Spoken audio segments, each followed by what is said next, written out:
कुंडली के 12वें भाव का स्वामी जब सप्तम भाव में बैठ जाए तो जातक वाचाल हो जाता है, बहुत फालतू बोलता है, बहुत लंबी चौड़ी हाँकता है, बेकार का बोलता है, बोलने में बहुत ज़्यादा एनर्जी लगाता है, लोगों के कान पका देता है। 7वां भाव सोशलिटी का भी है, जैसे तीसरा और 11वां भाव भी है। तो यहाँ पर चूँकि ये रिलेशनशिप या काम त्रिकोण के अंदर पड़ता है तो वो दुष्ट चरित्र हो जाता है। लोगों के साथ उसके कनेक्शंस कैसे भी हों, लोगों को दुख मिलता ही मिलता है। ऐसा कैसे हो सकता है कि 12वें भाव का स्वामी 7वें स्थान में बैठे और ऐसा व्यक्ति रिलेशनशिप में, फ्रेंडशिप में, कॉन्टैक्ट में, सोशलिटी में लोगों के लिए दुखदाई न हो, निंदित प्रकृति हो जाता है, ऐसे विचार करता है, ऐसी भाषा बोलता है, ऐसे कर्म करता है कि निंदा होनी होनी है, बदनामी होनी होनी है, कपटी होता है। ऐसा हो ही नहीं सकता कि छल कपट न करे न जाने। ये 12वें भाव की एक अनकही विशेषता है। इसका स्वामी सप्तम भाव में बैठेगा और जातक डिसेटफुल ना हो, श्रूड ना हो, मक्कारी ना करे, दुराचारी ना हो। जी हाँ, दुराचारी भी बनाता है। वैसे ये जातक अपने घर का प्रधान होता है, मतलब एक लीडर या मुखिया के रूप में भी आप इसे कर सकते कि हाँ, ये अपने घर में अपेक्षित नहीं होता है।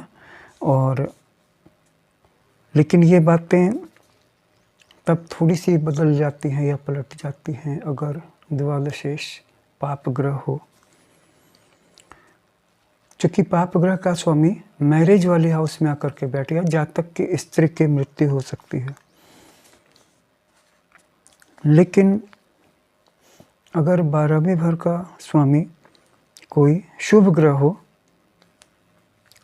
तो उसकी कोई अगर केप्ट विमेन होगी, जैसे कि वह मान लीजिए कि किसी प्रोस्टिट्यूट से प्यार करता होगा या कोई केप्ट वुमेन, तो वहाँ पे उसकी मृत्यु हो जाएगी।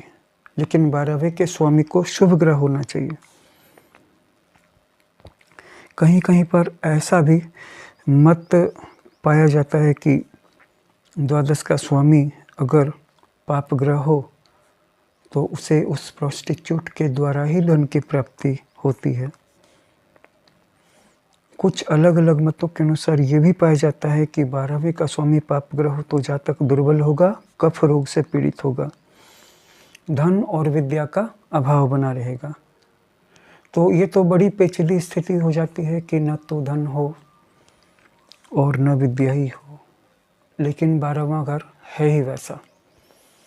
अपनी पूरी कुंडली का विश्लेषण करवाने के लिए इस नंबर पर हमें अपनी बर्थ डिटेल्स व्हाट्सएप करें। मिलते हैं एक और वीडियो में। धन्यवाद।